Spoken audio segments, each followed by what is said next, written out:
Et on revient bien sûr sur cette annonce de Bruno Le Maire, du ministre de l'économie de cette semaine, qui dit vouloir s'attaquer au patrimoine immobilier de l'État. Bonjour Franck. Bonjour David. Franck Dedieu, directeur adjoint de la rédaction de Marianne. Le gouvernement qui veut réduire de 25%, un quart, les surfaces occupées par l'administration. C'est de nature, on imagine évidemment à faire des économies sur la dépense publique. Ça vous chiffonne, moi je vous connais, hein, ça vous chiffonne que de réduire le nombre de mètres carrés occupés par les agents de l'État à l'ère du télétravail, c'est vraiment insensé? Alors d'abord, au-delà de l'aspect purement matériel et géographique et de l'espace, il y a la question des mots. Il s'agit d'une privatisation qui ne dit pas son mot. C'est-à-dire que lorsque vous cédez un quart d'un patrimoine immobilier qui vaut 70 milliards d'euros, il ne faut pas être très brillant en mathématiques pour s'apercevoir que ça consiste à céder à peu près 17 milliards d'euros. 17 milliards d'euros... C'est pas une broutille. C'est pas une broutille. On a regardé un euro constant, parce que je sais que vous allez me poser la question.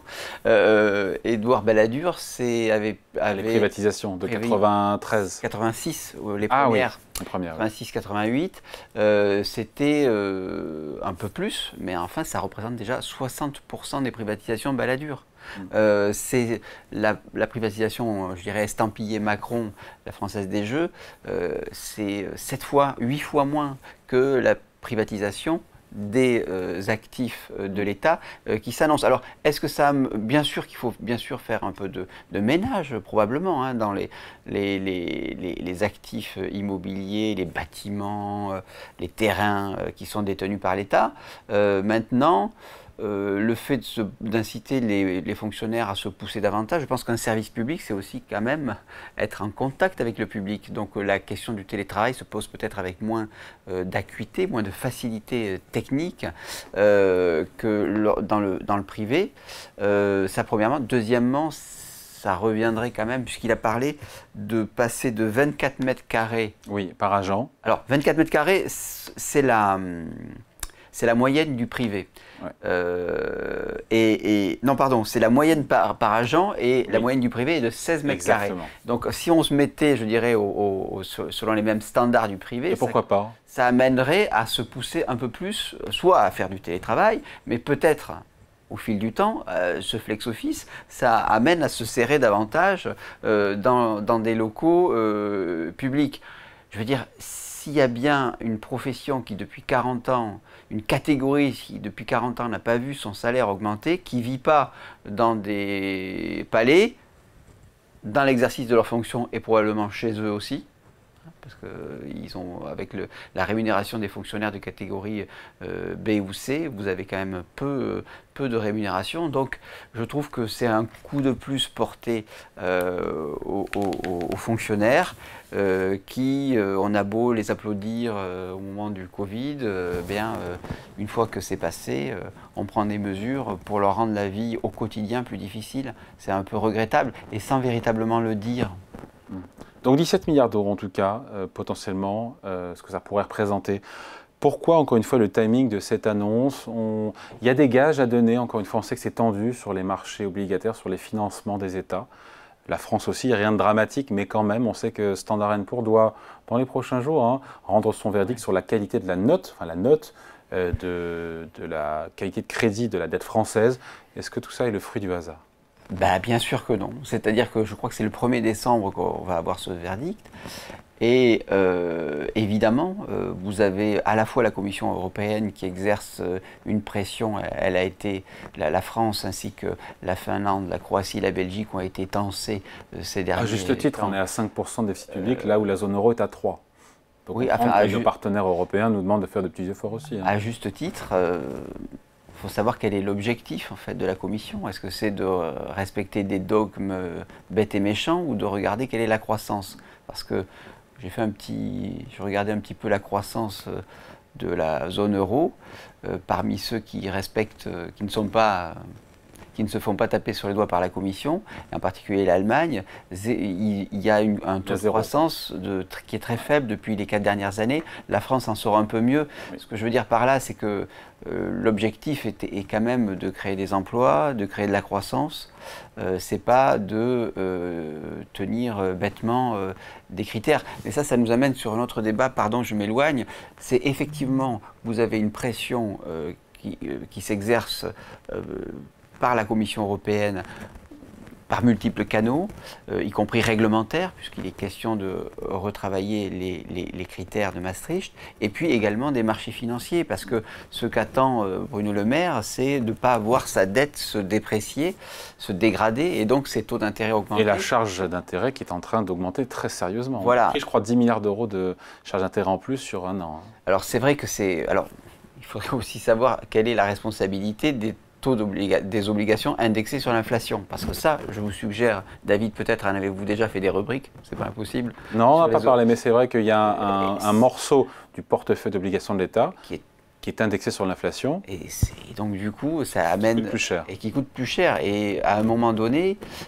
Oui, mais certaines années, ça a rapporté, enfin, ça fait économiser de l'argent aussi. Donc quand l'inflation était basse. Oui, mais enfin, quand vous émettez un titre et que pendant 10 ans, vous vous retrouvez soumis avec des taux d'inflation, vous prenez un risque qui est élevé, et ce pourquoi les fins limiers de Bercy n'ont pas hésité à émettre ces obligations, c'est parce qu'ils pensaient que l'histoire était finie. Vous savez, tout cela est lié.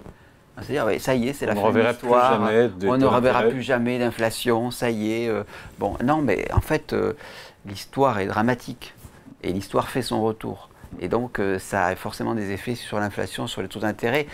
Ce que je veux dire par là, c'est que, effectivement, c'est plus facile de dire faut balayer d'un revers de main sur le plateau d'Ecorama, balayer d'un revers de main la notation de S&P, que d'être face à des échéances et à se dire, mon Dieu, pourvu que mes spreads de taux n'évoluent pas. Je suis bien d'accord avec vous, David.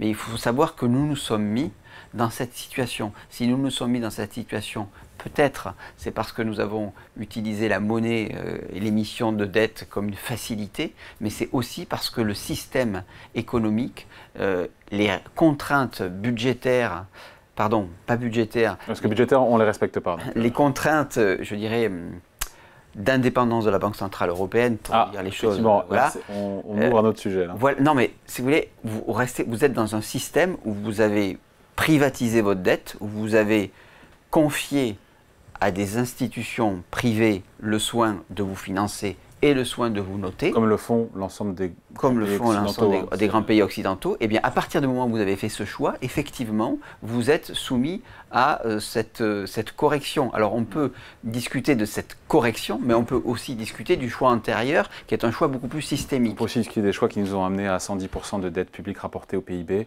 et qui font qu'on a malgré tout 5% de déficit public encore cette année et sûrement encore l'année prochaine, puisque les prévisions du gouvernement sont quand même un petit peu optimistes. Juste, on revient et on finit là-dessus, sur le timing pour se délester du patrimoine de l'État.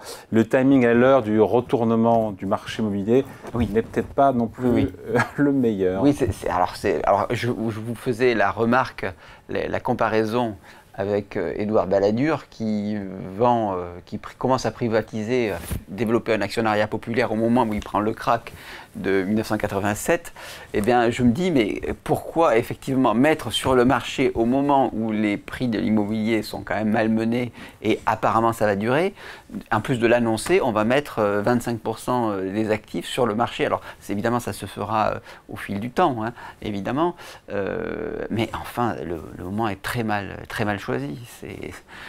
Il y a aussi une logique aussi de gestion des finances publiques, puisque je vous prends au mot, hein, vous dites c'est au nom de la bonne gestion des finances publiques qu'il faut maîtriser ces déficits, c'est aussi au nom de la bonne gestion des finances publiques qu'il ne faut pas vendre ses bijoux de famille à vil prix.